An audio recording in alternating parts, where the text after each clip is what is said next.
Halo, selamat datang. Balik lagi bareng gue seperti biasa, Adam Haris. Di video ini, gue pengen bahas satu batu permata yang amat sangat tidak umum, yaitu adalah sphalerite. Ini bukan sphalerite garnet, beda ya, oke? Karena gue beberapa kali nemuin kasus yang menganggap bahwa sphalerite itu adalah sphalerite garnet.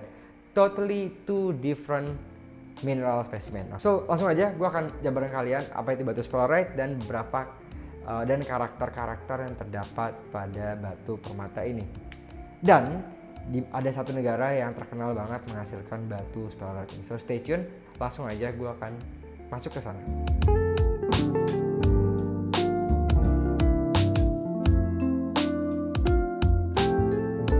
So, sphalerite itu sebetulnya adalah zinc sulfide mineral yang mana amat sangat langka ditemukan memiliki kualitas untuk dapat dijadikan batu permata. Jadi gini, sphalerite itu sebetulnya adalah biji utama dari zinc atau seng.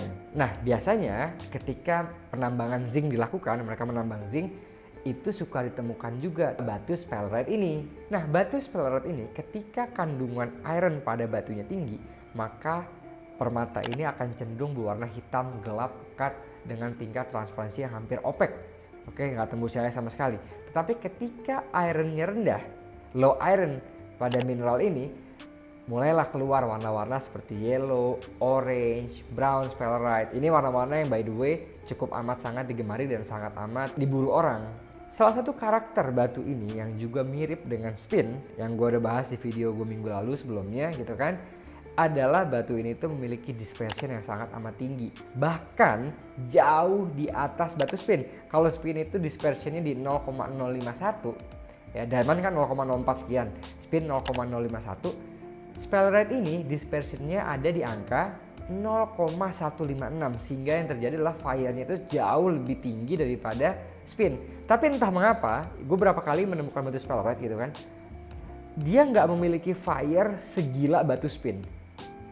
Gue nggak ngerti kenapa, tapi mungkin asumsi gue mungkin karena batu spin itu doublingnya tinggi banget, sehingga doublingnya tinggi kan. Ketika doubling tinggi kan semuanya bebayang dua kan, mungkin fire-nya juga ikutan kali ya. Mungkin ini hanya asumsi gue yang mungkin akan diketawai oleh gemologis senior dunia ya kan. Mungkin itu, oke? Nggak tahu gimana ya. Atau bisa jadi juga karena permukaan sphalerite itu jarang yang mulus sebetulnya. Kenapa? Karena batu ini tuh soft banget. Hardness dari batu ini hanya 3,5, 3,5 sampai 4 hardnessnya. Di bawah spin. Kekerasan 3,5 itu ya ampun, kalau lu pakai ya lu jangan harap deh bisa bertahan tanpa goresan. Nggak mungkin. Ya, jadi saran gue kalau lu mau koleksi batu sphalerite, tidak untuk dipakai sehari-hari. Sekali-sekali dipakai pun jangan deh. Mendingan benar-benar buat di koleksi, lu punya kabinet ya kan, lu taruh sebagai koleksi spesimen. Oke, karena ini batu yang langka. Oke. Nanti kita akan bahas juga ke wilayah batu ini ya, kenapa gue bilang langka, oke? Gitu. Jadi lebih baik, atau mungkin bisa buat anting ya kan, atau pendan, itu lebih cocok ya. Bicara soal properti batu ini lagi, batu ini memiliki refractive index yang sangat amat tinggi di 2,368 sampai 2,371 dengan berat jenis air atau specific gravity di 3,9 sampai 4,1. Jadi kalau di analisa lab, oke, batu ini disebutkan OTL ya. Kalau dicek pakai alat refractive index kan 2,3 itu nggak terdeteksi, artinya OTL. OTL lalu specific gravity juga 3,9 sampai 4. Hati-hati, ini batu bisa ketukar sama garnet karena propertiesnya mirip sekilas. Padahal kalau cek lebih lanjut dari permukaannya yang gampang terbesot gitu, artinya hardness rendah, udah pasti otomatis bukan garnet, karena kan garnet artinya di atas 7,5 sampai 8 gitu kan, hardness garnet itu ya. Jadi itu sebenarnya bisa langsung ketahuan. Tapi kalau nggak teliti, bukan nggak mungkin bisa terjadi kekeliruan dalam proses analisa batu sphalerite ini.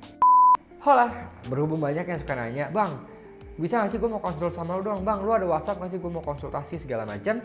Karena itu sekarang gue akan membuka sesi private consultation atau konsultasi eksklusif secara private bareng gue. Sesinya mungkin antara 15 menit sampai 30 menit. Nah, info lebih lanjutnya kalian WhatsApp aja ke manajer gue di sini, oke, untuk booking sesi private kalian. Begitu juga ada tarifnya di sana, nanti manajer gue yang akan jelaskan. Oke, lalu udah sih itu aja, kalian cek aja langsung ya, ini WhatsAppnya, atau di kolom deskripsi kalian juga bisa, nanti akan gue cantumkan. Oke, langsung aja. Ini nggak kalah menarik, oke? Tempat di mana batu sphalerite ini biasa ditemukan. Jadi ada satu wilayah di Spanyol yang terkenal menghasilkan sphalerite dengan kualitas terbaik dibanding seluruh wilayah-wilayah lain yang menghasilkan batu sphalerite juga, oke? Tepatnya berada di Alifa Mine di Picos de Europa Mountains di Cantabria, North Coast of Spain, oke? Jadi sebenarnya gini, tambang ini tuh awalnya mereka menambang zinc, penambangan zinc. Tapi pada satu waktu zinc tidak lagi secara ekonomi gitu ya, tidak lagi profitable. Akhirnya mereka mulai switch ya, mereka ganti, malah mereka mengumpulkan batu sphalerite ya. Sphalerite dari tambang di Alifa Mine ini itu gede-gede ya, big jumbo in size, very high quality, dan sekarang itu banyak masuk ke museum-museum dan private collector. Yang disayangkan adalah tambang ini sudah berhenti beroperasi sejak tahun 1989. Jadi dan sejak itu pula tambang ini menjadi taman nasional di Spanyol, sehingga sphalerite dari wilayah ini tentunya menjadi sangat langka ya, dan stoknya menjadi terbatas. Dan setiap sphalerite yang sekarang beredar yang dari tambang Alifa Mine itu dipastikan itu produksi lama sebelum tahun 1989. Untungnya sphalerite juga ditemukan gak hanya di Spanyol, karena kalau cuma di Spanyol kayak misalnya Tanzanite selesai itu, nggak ada lagi sphalerite di dunia gitu kan. Sphalerite juga ditemukan di negara-negara lain seperti di Meksiko, di Peru, dan Bulgaria. Tetapi dari beberapa laporan yang gue baca, negara-negara lain belum ada satupun yang dapat menghasilkan sphalerite seindah, sebagus, dengan ukuran yang besar seperti di Alifa Mine di Spanyol. Gimana? Kalian tertarik nggak untuk mengkoleksi batu sphalerite ini? Pernah nggak kalian lihat batu ini? Coba komen di bawah. Gue pribadi pernah, berapa kali ada konsumen yang memang suka masukin batu unik atau batu langka. Salah satunya adalah batu sphalerite ini. Cuman itu dia tadi, permukaannya itu jarang yang mulus, pasti ada besar-besar dikit karena memang hardness-nya sangat amat rendah. Oke, thank you so much for watching. Jangan lupa buat like, share, dan komen. Jangan lupa buat like, comment, and share ya kalau kalian rasa video ini bermanfaat. Sampai ketemu di video-video berikutnya. Bye-bye.